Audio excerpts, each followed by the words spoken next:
Hi students, welcome to IIT Manthan. I am Sahil and let's continue with periodic classification of elements. हमारा आज का topic है atomic radius का trend क्या होगा पीरियोडिक टेबल में।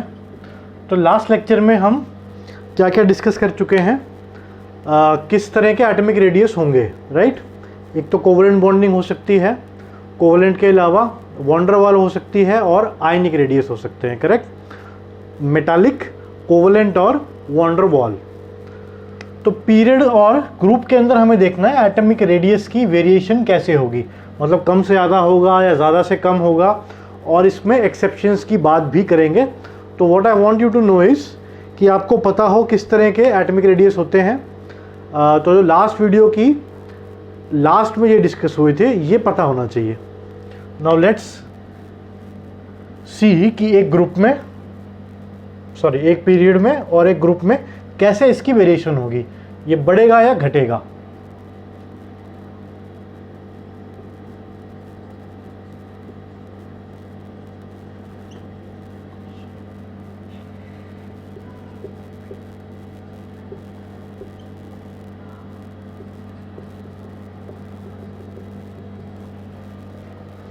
नाउ किन फैक्टर्स पे डिपेंड करेगा। देखो एटॉमिक रेडियस है तो साफ सी बात है किस पे डिपेंड करेगा, या तो शेल्स कितने हैं। अब एक एलिमेंट हो उसके 7 शेल हो, एक एलिमेंट हो उसके 2 या 1 शेल है, तो उनमें क्या कंपैरिजन हुआ, कोई भी नहीं। शेल ज़्यादा है तो एटॉमिक रेडियस ज़्यादा ही होगा। तो एक चीज़ तो हम देख सकते हैं कि शेल इंपॉर्टेंट है, कितने शेल्स हैं एलिमेंट के। शेल्स ज़्यादा होंगे तो नेचुरल सी बात है रेडियस भी ज़्यादा होगा उसका, ठीक है। रेडियस क्या होता है, आउटर मोस्ट इलेक्ट्रॉन से और न्यूक्लियस से डिस्टेंस जो हो गया वो एटॉमिक रेडियस हो गया। तो एक चीज़ तो हो गई शेल्स, दूसरा हो गया चार्ज। ये भी इंपॉर्टेंट है, न्यूक्लियर चार्ज कितना है। अब सपोज करो मैं 2 केस लेता हूं। एक केस तो ये है, न्यूक्लियस के पास 20 का चार्ज है और ये आउटर मोस्ट शेल है, ठीक है, ये सबसे बाहरी इलेक्ट्रॉन है।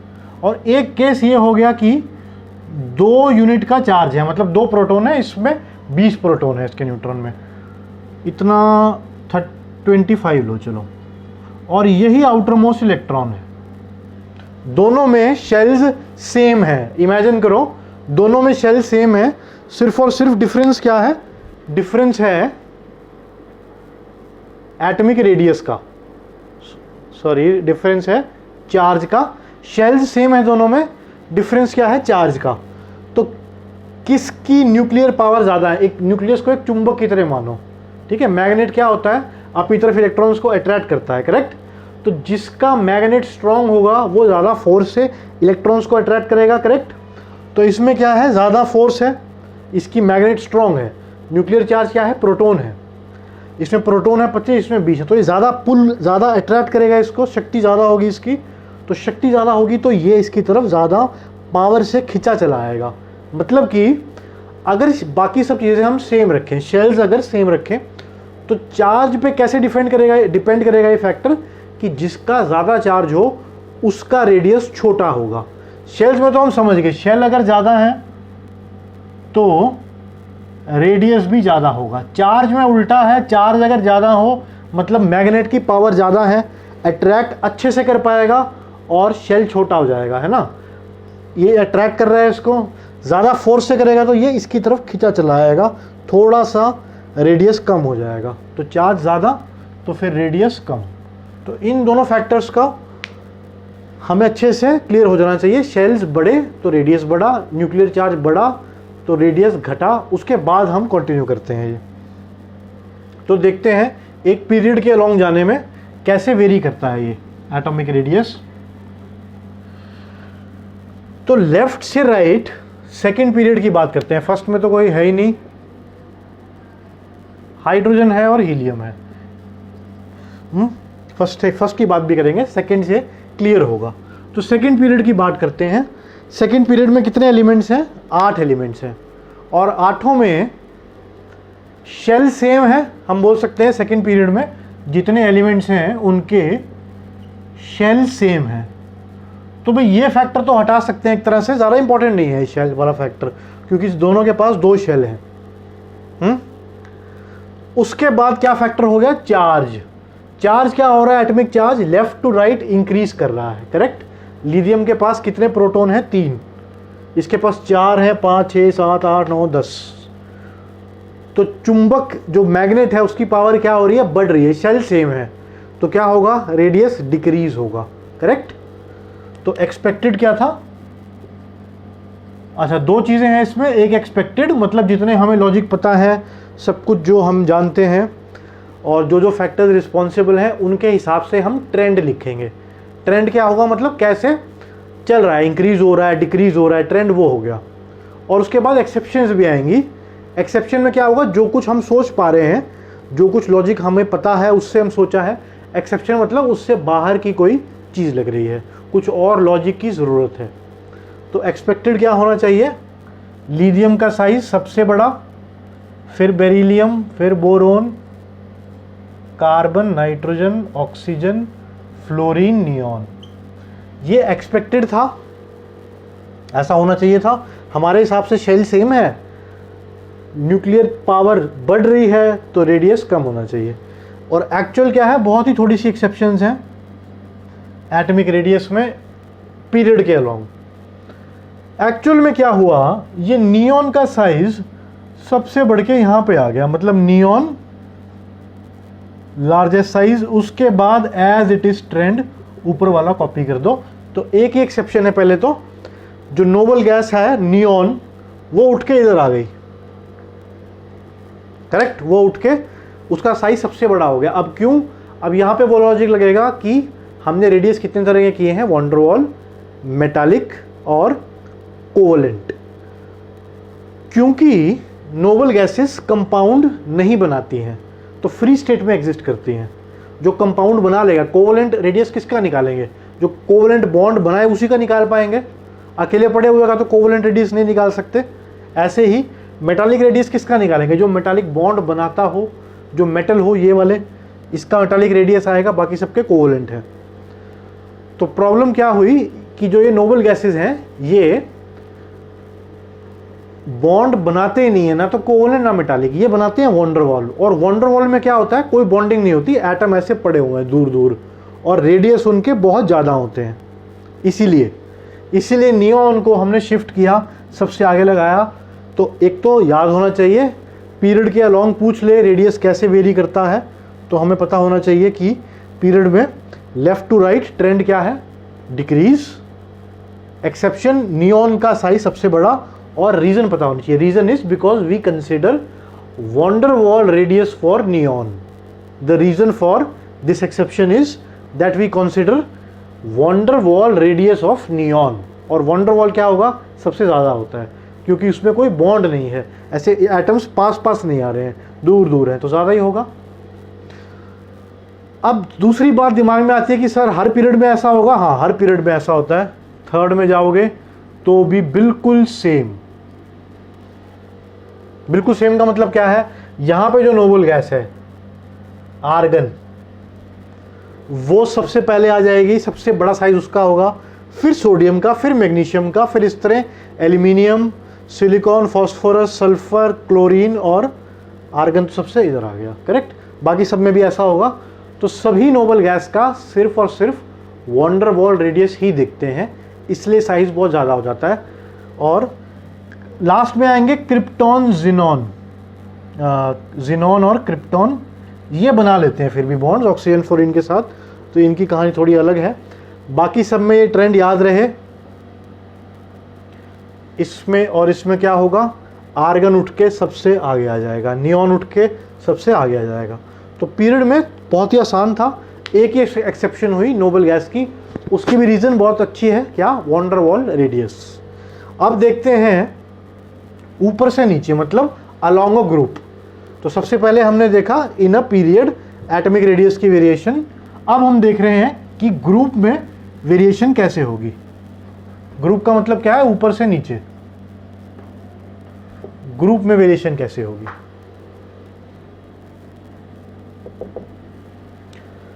अच्छा, इसमें भी ऐसा ही होता है, हीलियम का वॉन डेर वाल रेडियस है फर्स्ट पीरियड में भी, तो उसका साइज भी इससे बड़ा होगा। करेक्ट, दो ही हैं, आसान है। हीलियम का साइज इससे ज़्यादा। Let's now consider group. चलो ये वाला ग्रुप देखते हैं। अब ग्रुप में क्या हुआ तो तुम दिमाग में आएगा कि ऊपर से नीचे अगर जा रहे हैं तो शेल्स तो बढ़ रहे हैं मगर चार्ज भी बढ़ रहा है। शेल के बढ़ने से क्या होना चाहिए, साइज कम होना चाहिए, सॉरी शेल के होने से बढ़ने से साइज बढ़ना चाहिए, और चार्ज के बढ़ने से साइज छोटा होना चाहिए। चुंबक की पावर बढ़ी, अपने पास ज़्यादा खींचेगा, कम होना चाहिए।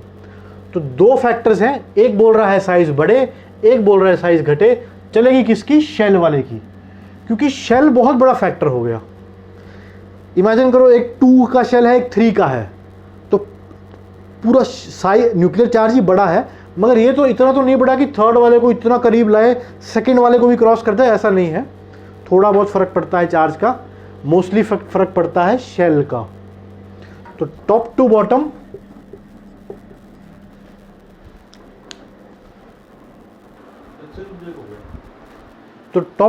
क्या हुआ, top to bottom due to increase in number of shells, atomic radius increases,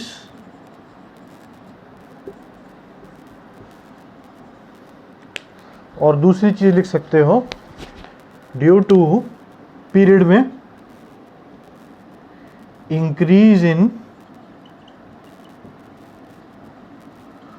nuclear charge, due to increase in nuclear charge the radius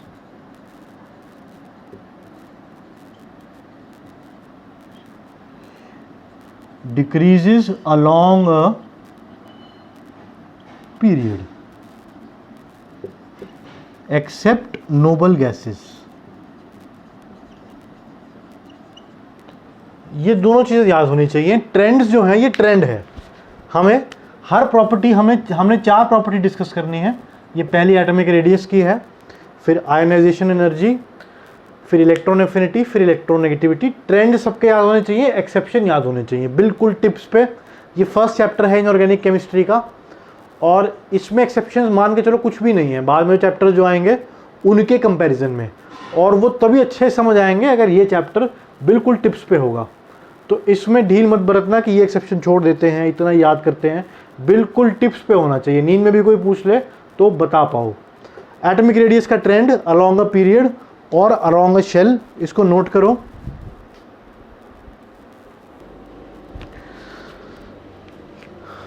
उसके बाद डी ब्लॉक एलिमेंट पे आते हैं। पहले हम डी ब्लॉक पे स्कैंडियम, टाइटेनियम,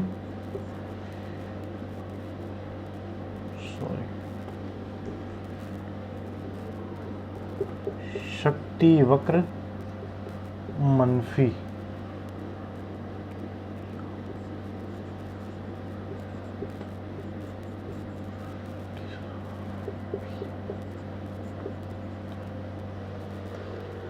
अगेन हम बात कर रहे हैं ग्रुप की। ग्रुप में हमने हर जगह देखा है टॉप टू बॉटम।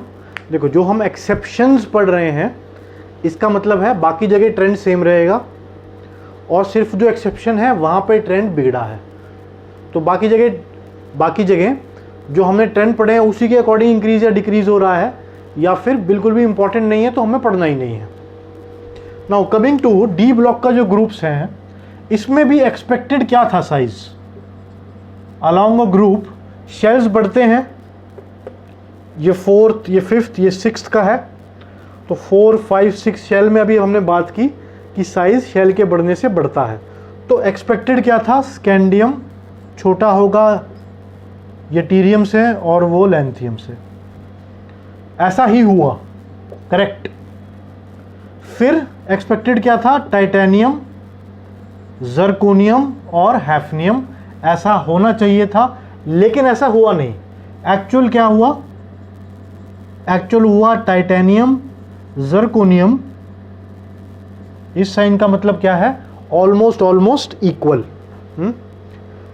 तो ये इसकी रीजन भी बहुत इंपॉर्टेंट है और अभी हम देखते हैं क्यों हुआ ऐसा कि इन दोनों का साइज लगभग बराबर सा हो गया, राइट। और ऐसा ही इसमें भी हुआ एक्चुअल में, वेनेडियम, नायोबियम और टाइटेनियम, ऐसा एक्सपेक्टेड था मगर हुआ नहीं, लगभग बराबर। और आगे भी ऐसे ही चलता रहता है। फर्स्ट जो डी ब्लॉक की बात करें, फर्स्ट टू में बढ़ रहे हैं, ये इससे बड़ा, ये इससे बड़ा, ये इससे बड़ा, लेकिन लास्ट में बराबर साइज होने लग गए। इसमें नहीं हुआ, आगे हुआ। तो ऐसा क्या हुआ इनमें, उसकी बात करते हैं। ये बहुत ही इंपॉर्टेंट है, काम आने वाला। लैंथेनॉइड कॉन्ट्रैक्शन हो गई। यहां पे व्हाट आई वांट इज कि शील्डिंग इफेक्ट अच्छे से पता हो, ठीक है। लास्ट लेक्चर में हमने बात की थी शील्डिंग इफेक्ट की, वो अच्छे से पता हो।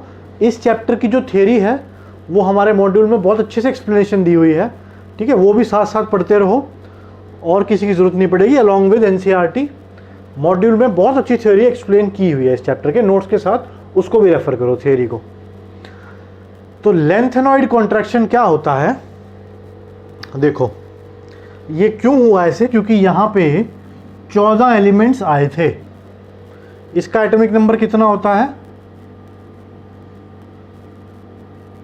18, 19, 20, 21 होता है, करेक्ट। इसका एटॉमिक नंबर इससे नीचे वाले का।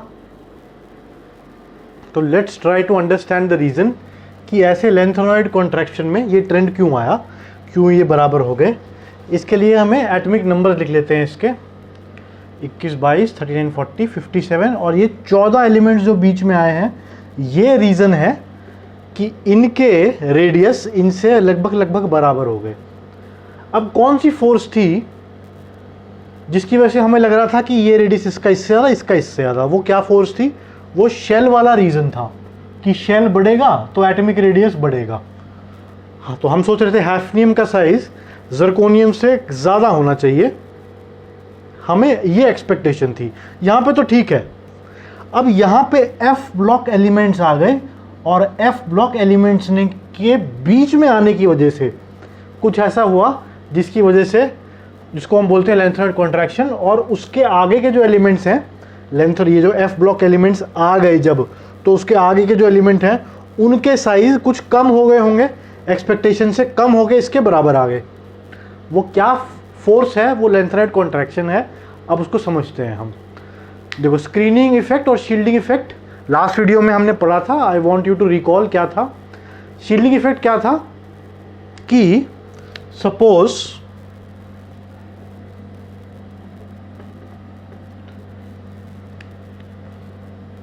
कोई इलेक्ट्रॉन है यहाँ पे, इसको 20 है यहाँ पे प्रोटॉन, तो जितनी फोर्स 20 की लगेगी इस पे, उतने से ये इसकी तरफ पुल होगा।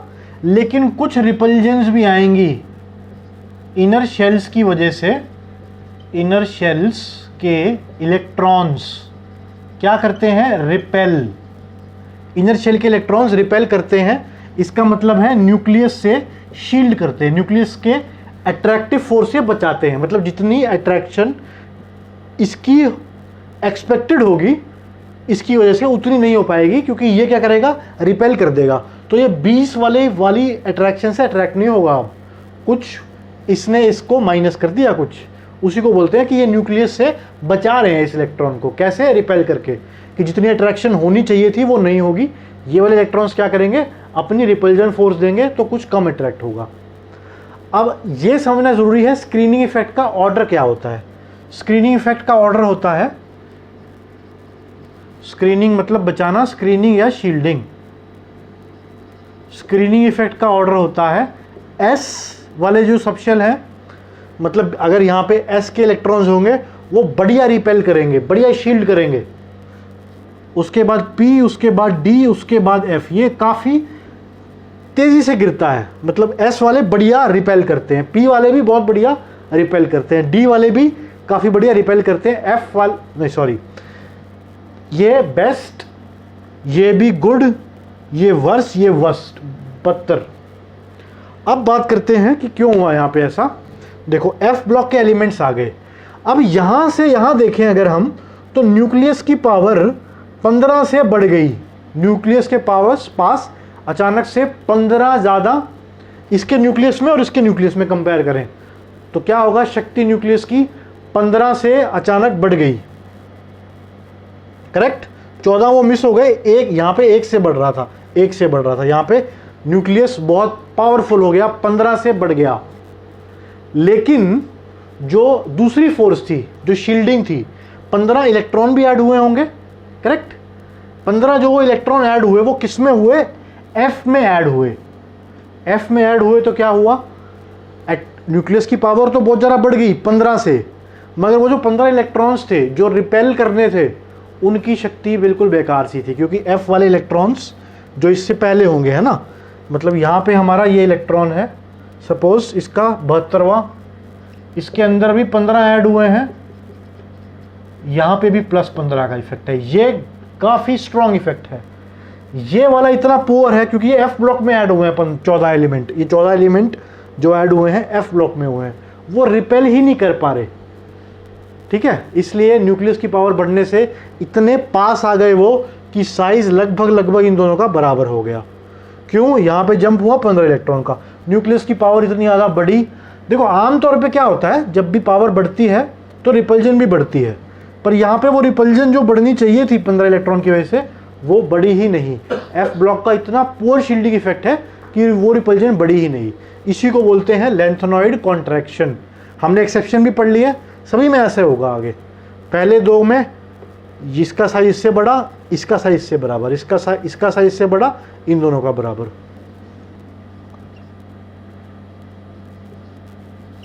इसका साइज तो इससे बड़ा, इन दोनों का बराबर। क्यों, बीच में जो 14 इलेक्ट्रॉन आ गए इन्होंने दिक्कत कर दी। तो यहां से यहां कितने इलेक्ट्रॉन का जंप हुआ, 32 का जंप होने की वजह से न्यूक्लियस की पावर तो बहुत बढ़ गई, पर वो जो 14 इलेक्ट्रॉन्स थे वो दूसरी फोर्स भी थी रिपल्जन की, वो फुस हो गई। ऐसे यहाँ पे 41, 73, 42, 74, यहाँ से यहाँ 32 इलेक्ट्रॉन का जंप हुआ। लेकिन वो जो तो न्यूक्लियस की पावर बढ़ी, लेकिन वो जो F इलेक्ट्रॉन थे जो कुछ रिपेल भी कर रहे थे वो क्या निकले, फुस। तो फटाफट साइज कॉन्ट्रैक्ट हो गया।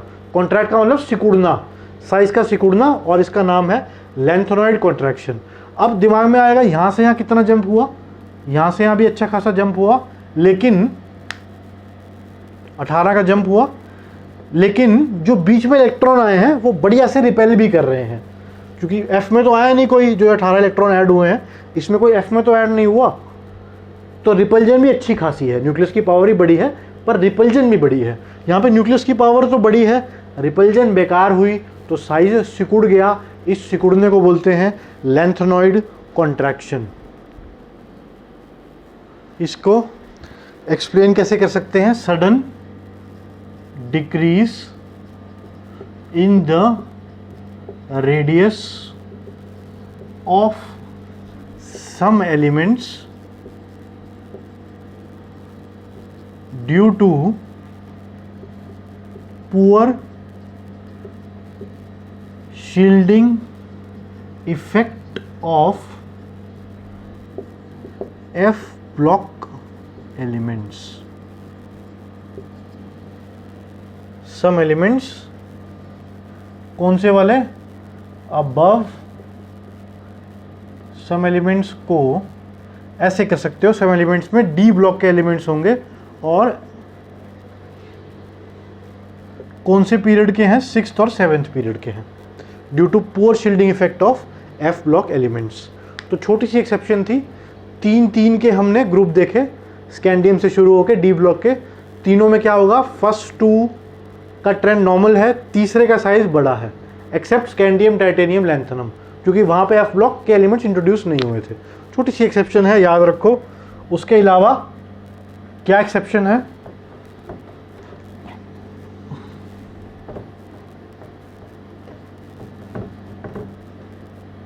उसके बाद आ जाओ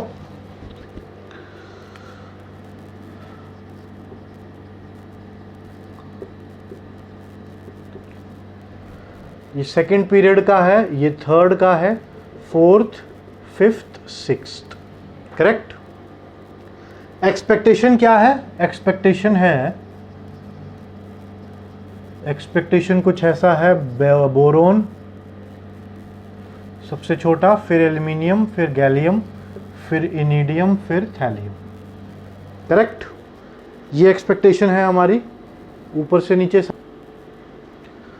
नाउ डिक्रीज होता है। अब डी ब्लॉक के एलिमेंट्स कब इंट्रोड्यूस हुए? 4th पीरियड के दौरान हुए। यहाँ पे डी ब्लॉक के एलिमेंट्स इंट्रोड्यूस हो गए, डी ब्लॉक के एलिमेंट्स इंट्रोड्यूस हुए, या फिर इलेक्ट्रॉन डी ब्लॉक्स में भरने शुरू हो गए।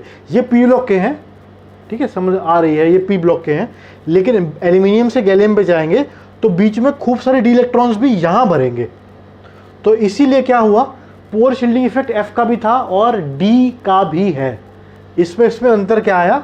इससे पहले कोई डी ब्लॉक के एलिमेंट्स थे नहीं थे, इससे पहले 10 इलेक्ट्रॉन्स आएंगे डी ब्लॉक के, और उनका इफेक्ट क्या है? शील्डिंग बहुत ही पुअर है, तो इसमें भी थोड़ा श्रिंक होगा। इसीलिए इसका साइज है, होना चाहिए था बड़ा इसका, लेकिन इसका होता है 135 पिकोमीटर, विच मीन्स ये यहाँ पे आ जाएगा, ये इधर। इनमें भी बहुत छोटा सा जंप है, 169 और 171। इसको एक्सेप्शन तो नहीं है, लगभग बराबर है, या कई बुक्स में ग्रेटर भी दिया होता है। तो ये ऐसे याद रख सकते हो, गैलियम, फिर एल्यूमिनियम, फिर इनिडियम, फिर थैलियम। तो ये भी क्यों हुआ? क्योंकि बीच में डी ब्लॉक आ रहा था, इससे पहले नहीं थे। तो लेंथेनॉइड कॉन्ट्रैक्शन की रीजन अगर समझ आ गई है तो ये भी बिल्कुल सेम वैसी रीजन है। इसका नाम लेंथेनॉइड कॉन्ट्रैक्शन नहीं है, इसका ट्रांजिशन कॉन्ट्रैक्शन लिख सकते हो, ठीक है। डी ब्लॉक के आने की वजह से साइज श्रिंक हो गया, क्योंकि वो रिपल्जन नहीं दे पाए। डी ब्लॉक के जो 10 इलेक्ट्रॉन आए, रिपल्जन उतनी दे नहीं पाए। एडिशन तो हुआ खूब सारा, 18। इसका एटॉमिक नंबर कितना होता है? 5 + 8 13 + 18 31 + 18। तो इसमें वो जो 10 आए थे, तो न्यूक्लियस की पावर तो खूब बड़ी, मगर वो 10 इलेक्ट्रॉन ने क्या किया? वो रिपल्जन नहीं दे पाए। तो ये एक्सेप्शन भी याद रखना है।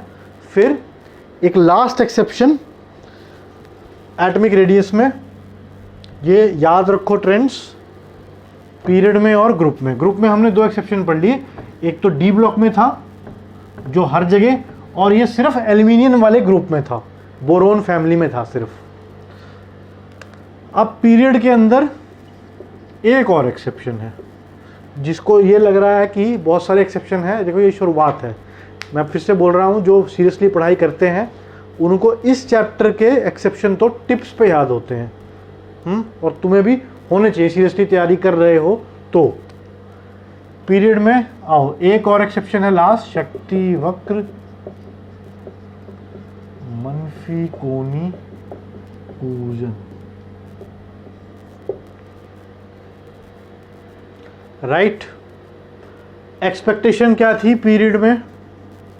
एक्सपेक्टेशन बहुत ही क्लियर है, left to right atomic radius decreases because of the nuclear charge. तो क्या होना चाहिए था?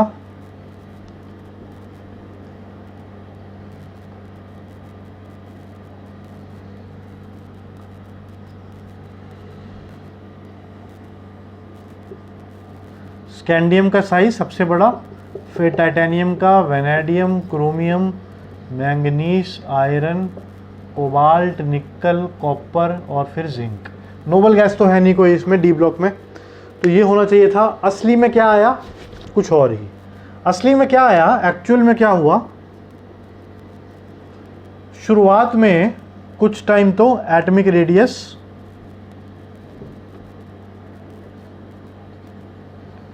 डिक्रीज हुआ, फिर कुछ दौरान कांस्टेंट रहा, और फिर रेडियस इंक्रीज हो गया। तो ये जितने भी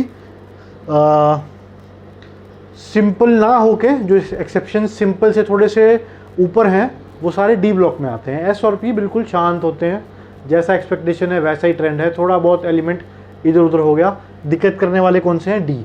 और उससे भी खतरनाक है एफ, वो बहुत ही कम सिलेबस में है इसलिए, ठीक है, थोड़ा हायर लेवल पे हो गए वो। अब देखते हैं ऐसा क्यों हुआ सिर्फ डी ब्लॉक में ही। डी सबशेल के अंदर 5 ऑर्बिटल हैं। ऐसा अद्भुत खेल डी ब्लॉक में क्यों होता है?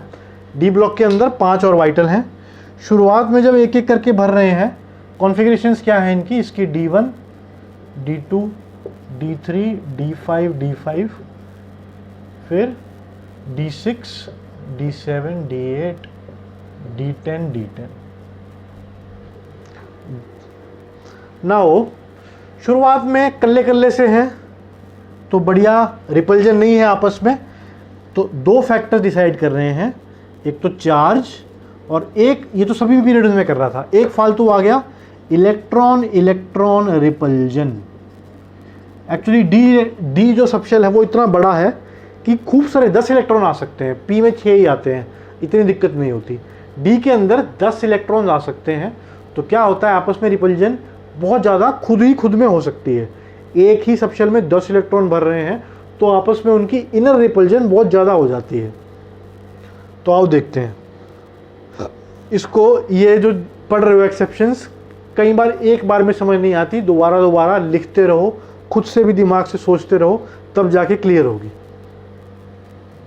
चार्ज और इलेक्ट्रॉन इलेक्ट्रॉन रिपल्जन शुरुआत में सही था, अकेला है को 2 आए, ठीक है एडजस्ट हो जाएंगे, कोई खास रिपल्जन नहीं है। 3 आए, कोई खास रिपल्जन नहीं है, लेकिन तो फिर एक ही फैक्टर चाहे, यहाँ पे चार्ज बढ़ रहा है, साइज कम होगा। बाद में क्या हुआ? 5 इलेक्ट्रॉन आ गए। अब 5 के बाद आपस में रिपल्जेंस भी शुरू होगी। मतलब स्टार्टिंग में एक फैक्टर डोमिनेट था, 1 फैक्टर डोमिनेटेड। वो कौन सा फैक्टर है? चार्ज का फैक्टर। मतलब केवल और केवल यही इस पे निर्भर कर रहा था एटॉमिक रेडियस। वो क्या रीजन था? चार्ज का रीजन, क्योंकि इलेक्ट्रॉन इलेक्ट्रॉन रिपल्जन थी ही नहीं। शुरू में देख रहे हो 1 2 3 मस्त एडजस्ट होंगे। बाद में जब वो बड़ा 5 5 6 6 हो गए तो क्या हुआ? मिडल में बोथ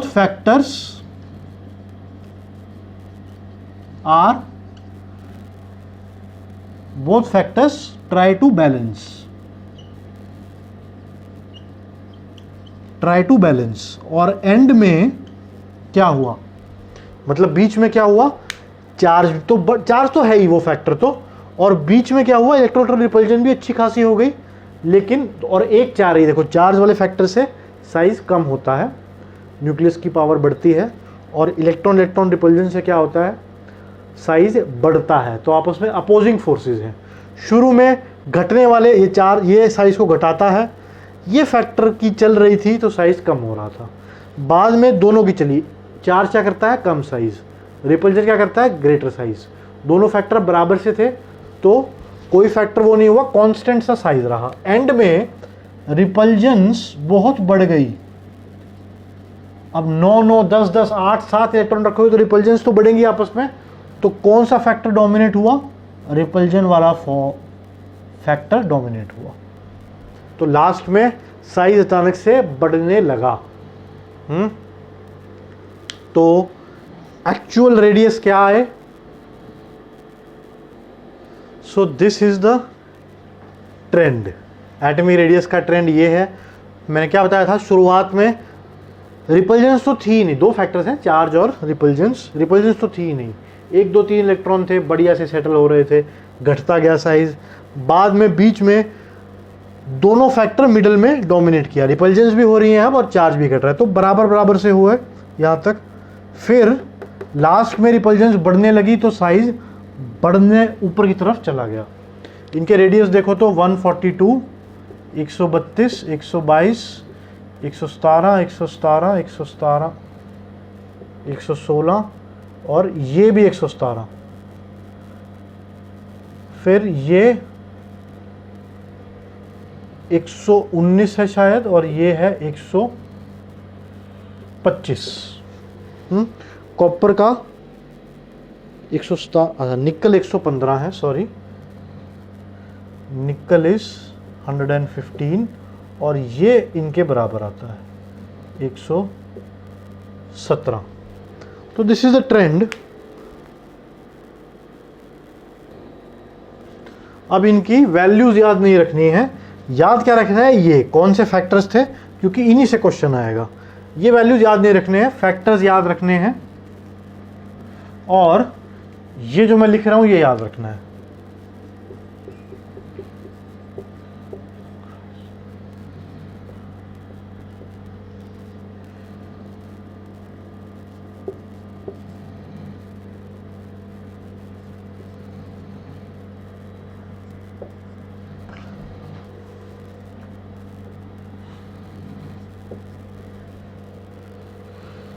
सबसे बड़ा साइज कैंडियम का, फिर टाइटेनियम, जिंक, वनेडियम, कोबाल्ट, निकल लास्ट में है। और जो बच गए हैं टोटल कितने, 10 हैं, 4 और 6, तो जो बच गए हैं कौन कौन से बच गए वो बीच में लिखो।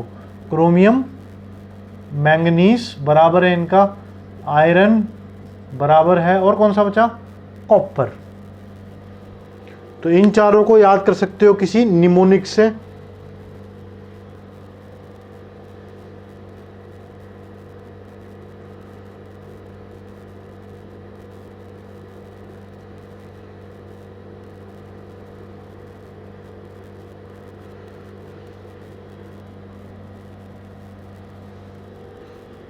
शक्ति जानवी कौन सी, कोई नहीं, ठीक है, कोई कैसे भी निमोनिक से याद रख सकते हो।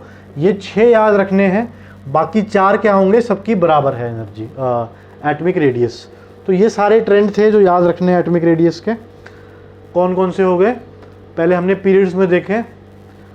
नॉर्मल जो पीरियड्स हैं हमारे जिनमें डी ब्लॉक के एलिमेंट्स नहीं है, उनमें सिर्फ नोबल गैसेस उठ के आगे आ रही हैं।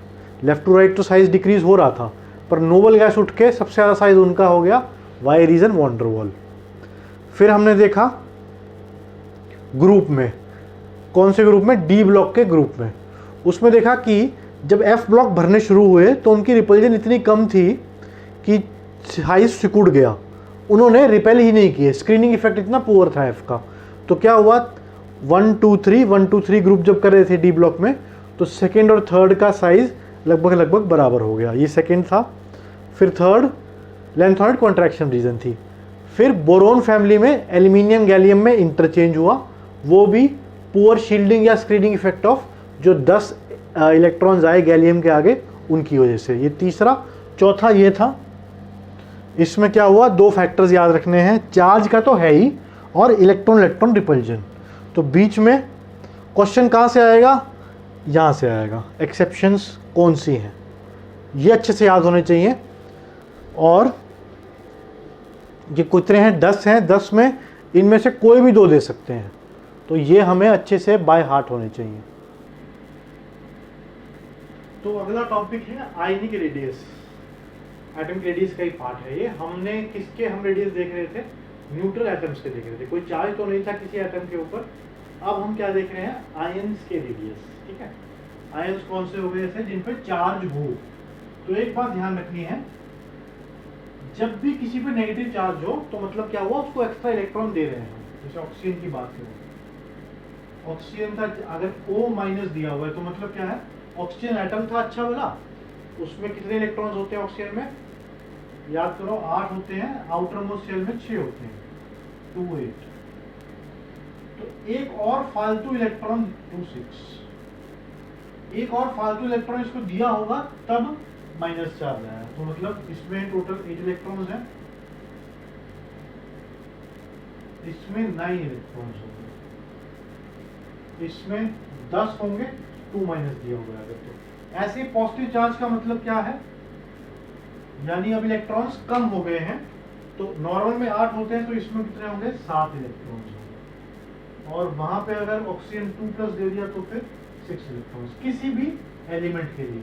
तो चार्ज का मतलब हम समझ गए हैं, नेगेटिव चार्ज है तो मतलब प्रोटॉन तो उतने ही है, इलेक्ट्रॉन एक फालतू दे दिया, एक नेगेटिव चार्ज का मतलब है। और एक पॉजिटिव चार्ज का मतलब क्या है, प्रोटॉन तो उतने ही है, एक इलेक्ट्रॉन उससे बाहर निकाल लिया, जिससे पॉजिटिव चार्ज ज्यादा हो गया टोटल में, करेक्ट। तो नेगेटिव चार्ज का मतलब क्या है, फालतू इलेक्ट्रॉन है। पॉजिटिव चार्ज का मतलब क्या है, कम इलेक्ट्रॉन है। अब इसका देखते हैं साइज कैसे वेरी करता है। और इमेजिन करो, अच्छा वाला ऑक्सीजन है, फर्स्ट शेल में 2 इलेक्ट्रॉन्स हैं, ये न्यूक्लियर ऑक्सीजन की बात करते हैं।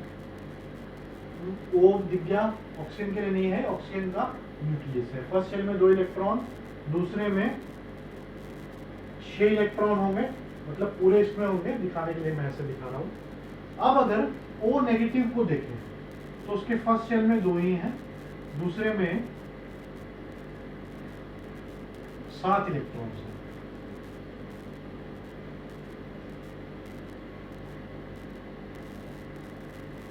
O माइनस की बात करें तो सेकेंड शेल में 7 इलेक्ट्रॉन्स हैं। 7 इलेक्ट्रॉन का मतलब क्या है, एक फालतू इलेक्ट्रॉन आ रहा है। अब ये इसमें तो सेम ही है, प्रोटॉन्स तो सेम है, प्रोटॉन्स को तो कोई बिगाड़ नहीं सकता, न्यूक्लियस के अंदर है, छोटा मोटा काम नहीं है। न्यूक्लियर रिएक्शंस अगर आएंगे जिस चैप्टर में, उसके अलावा जितनी भी केमिस्ट्री पढ़ रहे हैं हम, प्रोटॉन न्यूट्रॉन के साथ छेड़छाड़ नहीं होगी। इलेक्ट्रॉन आसान है निकालने, बाहर बाहर होते हैं, उन्हीं से छेड़छाड़ होगी। तो दिमाग हमेशा हमारा जाएगा कि इलेक्ट्रॉन घटा बढ़ा करना रिलेटिवली आसान है, प्रोटॉन से छेड़छाड़ नहीं होगी। तो मतलब इसके अंदर भी 8 प्रोटॉन्स हैं, 8 का चार्ज है प्लस इसमें भी।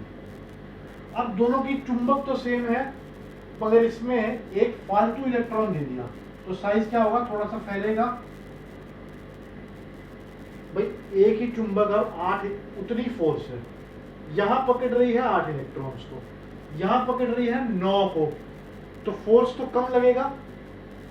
जैसे जैसे ये बढ़ाते रहोगे तो पर इलेक्ट्रॉन पे ये फोर्स तो कम हो जाएगा, और इलेक्ट्रॉन बढ़ा लोगे तो हर एक पे फोर्स कम होता जाएगा।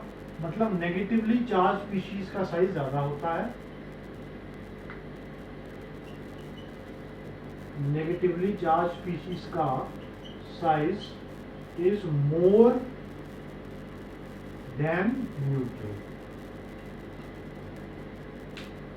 और वैसे ही पॉजिटिवली चार्ज स्पीशीज का size is less than neutral. क्यों, ये क्यों? अब देखो इसमें 7 थे, नॉर्मल है 6। अब मैं एक स्पीशी बना रहा हूं जिसके अंदर इलेक्ट्रॉन कम कर दिए, 6 की बजाय 5 कर दिए। ये क्या था, नेगेटिव चार्ज, फालतू इलेक्ट्रॉन थे आउटर मोस्ट शेल पे। इसमें आउटर शेल में 5 रह गए तो पॉजिटिवली चार्ज हो गया। अब ये इसमें भी 8 है, इसमें भी 8 है, इसमें 8, पर इलेक्ट्रॉन कम है तो कम जगहों पे फोर्स लगा रहा है ये, पर इलेक्ट्रॉन फोर्स क्या होगी, बढ़ेगी। ये कम करते रहोगे तो इसकी पावर क्या होगी, बढ़ जाएगी। पहले 6 को कर रहा था अट्रैक्ट, अब 5 ही को कर रहा है, तो इसकी ताकत बढ़ेगी। इनकी कम हो गई है तो ज्यादा पुल होगा, तो साइज हमेशा कम होगा। तो ये लॉजिक याद रखो। आयनिक रेडियस बहुत ही आसान है, वो एक सेक्शन वगैरह नहीं है इसमें, सिंपल सा लॉजिक है। जितना ज्यादा नेगेटिव चार्ज उतना ज्यादा साइज। तो अगर कोई पूछ ले, इनको आपस में अरेंज करो, जितना ज्यादा नेगेटिव चार्ज O2 माइनस उतना ज्यादा size, greater than O negative, greater than oxygen, greater than O positive, greater than O। जितना ज्यादा नेगेटिव चार्ज उतना ज्यादा साइज, जितना ज्यादा पॉजिटिव चार्ज उतना कम साइज। तो इस टॉपिक पे लास्ट क्वेश्चन। नेक्स्ट जो क्वेश्चन आते हैं जनरली इस पे, वो आइसो इलेक्ट्रॉनिक स्पीशीज पे आते हैं। आइसो इलेक्ट्रॉनिक स्पीशीज कौन सी होगी, which have same number of electrons. अब देखो पीरियोडिक टेबल पे जाएं अगर हम, तो कैसा है, carbon, nitrogen, oxygen, fluorine, neon, right. फिर थर्ड पीरियड पे आ जाओ, ये है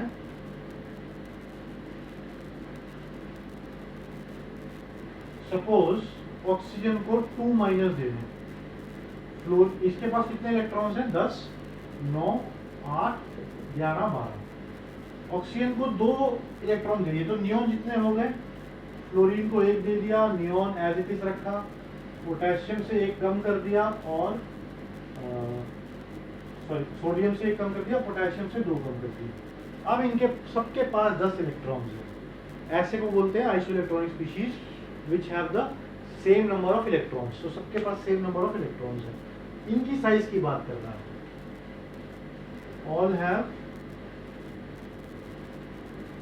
10 इलेक्ट्रॉन्स। शेल्स भी सेम होंगे, इसका शेल 2 इलेक्ट्रॉन चलेंगे तो शेल इसके भी 2 हो जाएंगे, पहले 3 थे, 2 इलेक्ट्रॉन निकाल लिए तो इसके भी शेल 2 हो जाएंगे। All have 10 electrons.